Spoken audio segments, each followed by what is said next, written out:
dear students, welcome to today's topic on meaning, objectives and tools of fiscal policy. Now the word fiscal is borrowed from the Latin word fiscalis. It means a basket for collection of money. In Italian, il fisco means an agency that collects taxes.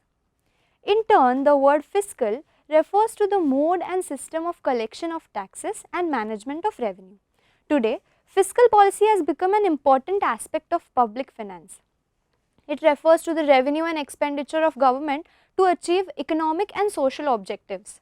The stability of economy depends heavily on how the system of tax collection of revenue management is implemented. Since the beginning of modern civilization, fiscal policy has become an important instrument in the hands of government to manage, regulate and control government revenue.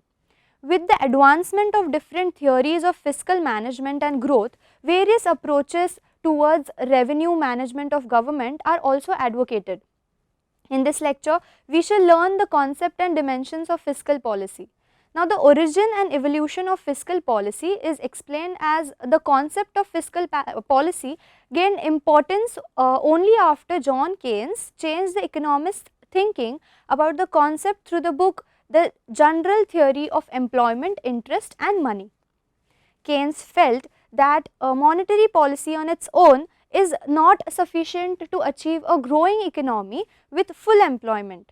Fiscal policy whose major components are government expenditure, tax income and public debt affects the macroeconomic variables such as real gross domestic product, employment, price level and economic growth in a particular country.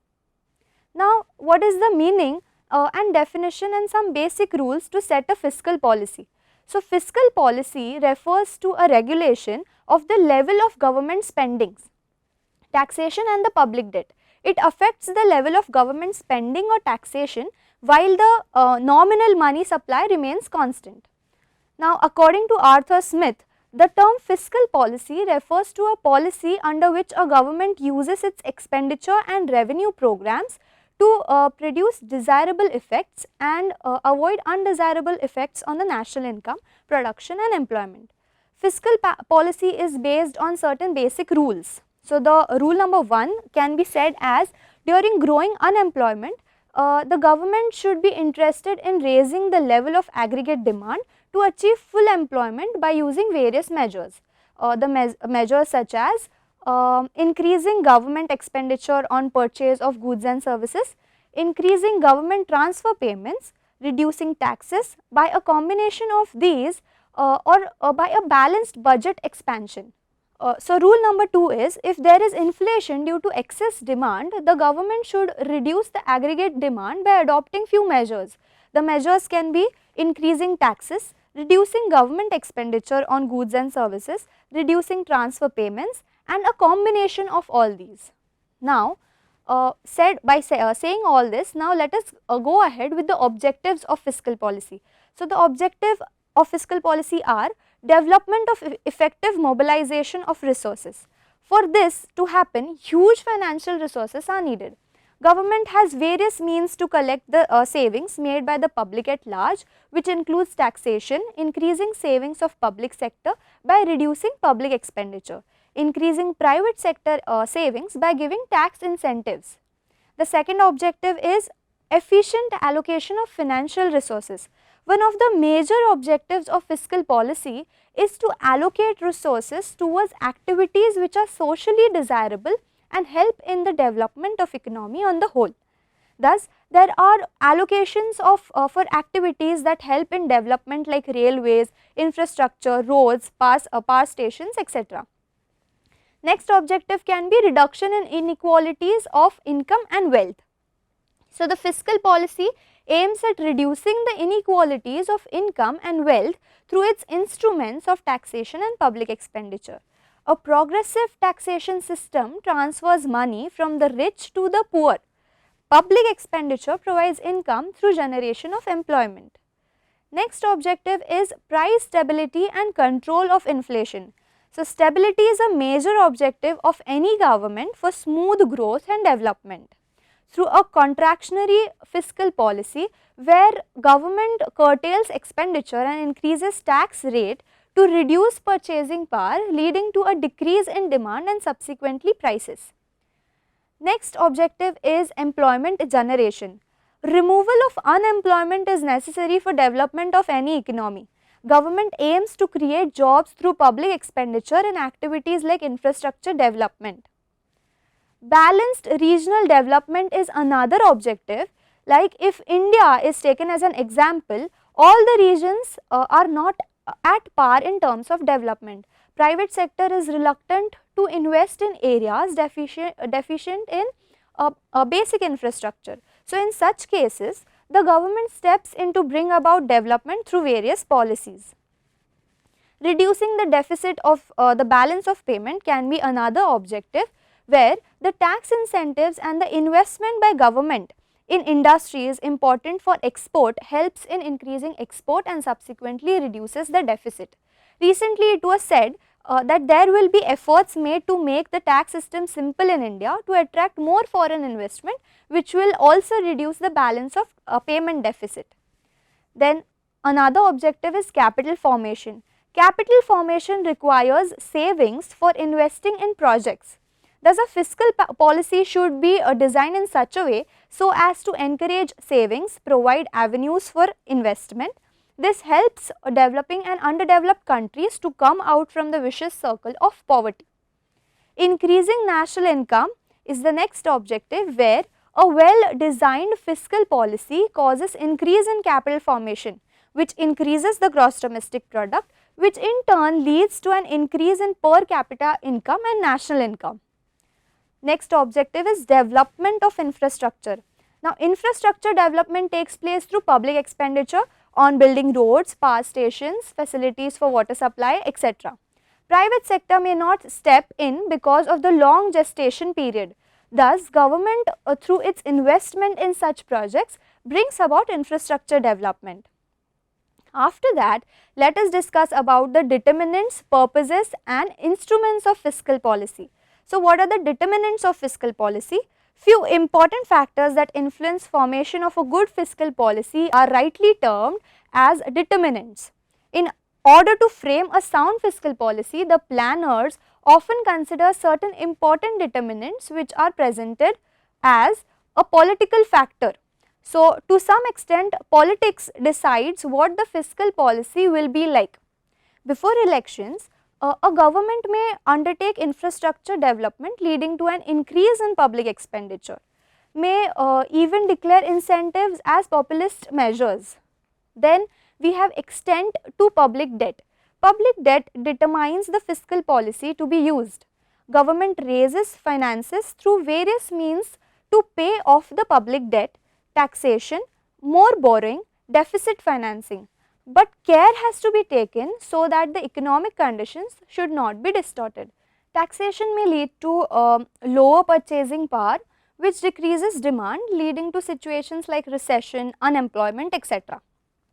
Borrowing more to pay off existing debt may lead to a vicious circle of debt, which is a predominant problem in many developing and less developed countries. Deficit financing may lead to an inflationary situation due to increasing money supply to pay off the debts. Then we may have cyclical conditions. This has two aspects. First is the nature of the activities and the next is the economic condition like recession, inflation, etc. These decide the type of fiscal policy to be used. Seasonal activities lead to unemployment. In such situations, reduction in taxes and public expenditure will increase demand and constantly the employment. Recession means slump in economic activities, and thus again the government needs to spend to bring the economy back on track. Then we have some regional imbalances. India is a good example of regional inequality. All the regions are not equally developed. Private sector is usually hesitant to invest in backward areas. Thus, the government spending, tax incentives, other investment policies come into the picture to make all the areas equally developed. This imbalance also includes disparity because of caste, gender, etc. Thus, fiscal policy properly implemented will help in the development. Then, the real gross domestic product. So, gross domestic product means the value of goods and services produced in an economy during a particular period. So, real GDP is the actual value of goods and services adjusted for inflation. Inflation means nothing but a rise in prices. To control prices, a contractionary fiscal policy is required, which means a decrease in public expenditure and increase in taxation, which will reduce the purchasing power, demand and prices. Thus, the economic stability can be achieved. Then we have the FDIs, that is the foreign direct investments. So, company invest in countries which have simple taxation systems, relatively stable economic conditions. So, fiscal policy is a major way which determines the level of FDI. India has a bit of complex tax system and laws which make companies hesitant to invest. Thus, India needs to work on that front to attract more investments. Then we have the fiscal deficit. So, fiscal deficit, that is the government expenditure which exceeds revenue, is required during periods of recession to bring back the economy towards recovery and the boom. Recession means a situation where the level of economic activities has gone down drastically. Since the private sector itself does not have enough fund for investment, the government has to step in to increase the investment income, purchasing power, demand, employment. One of the major ways to do that is fiscal deficit is increasing money supply, but not through public expenditure. But care has to be taken that this does not lead to inflation. So, now what are the purposes of fiscal policy? So, government spends money on a variety of reasons, including to supply the goods and services that the private sector would fail to offer. This includes public goods like roads and welfare payments, and benefits including unemployment, disability payment and infrastructure. Then it has to enhance supply side improvements in the macroeconomy. For example, education and training to improve labor and productivity. Then to reduce the negative effects of externalities such as pollution controls. To subsidize industries that may need financial support, which often is not available from the private sector. For example, transport infrastructure projects are unlikely to attract private sector support. To help to redistribute income and achieve more equity, then to inject extra spending into the microeconomy to help achieve increases in aggregate demand and economic activities. Such a stimulus is part of discretionary economic policy. Then we also need to understand what are the instruments of fiscal policy. So, the government has various policies for social development like spending on development of infrastructure, social security schemes, etc. All these come under the fiscal policy. In designing tax structure, the government should seek to combine the discretionary fiscal policies to achieve a specific objective with long term stabilizers to achieve the objective of steady and sustained growth of the economy. Taxation, so if we are talking about taxation, government may use both direct and indirect taxes to raise the finance. The incidence of direct taxes like income tax, wealth tax, gift tax, etc. falls mostly on the rich class, which helps in achieving the objective of equity. Levying steep indirect taxes like import duties, excise duties or luxury and semi-luxury goods consumed by the rich results in reducing the consumption demand and thus the prices. The stability can be achieved sometimes to increase the revenue collection. Excise duties may be imposed on mass consumption goods which are borne mostly by poor and middle class people. So, if we talk about public debt now, so government may incur public debt to supplement taxation. Public debt is not opposed by government pays interest on the loans taken. Government may also take loans from external sources like other countries or international financial associations like International Monetary Fund or the World Bank. So, if we talk about now public expenditure, then the government should use major portion of funds for development of infrastructure like the power stations, schools, roads, hospitals, etc. These will help in providing foundation for industrial growth in the country. Agriculture should also receive special attention. expenses incurred on social schemes and labor welfare help in rapid development.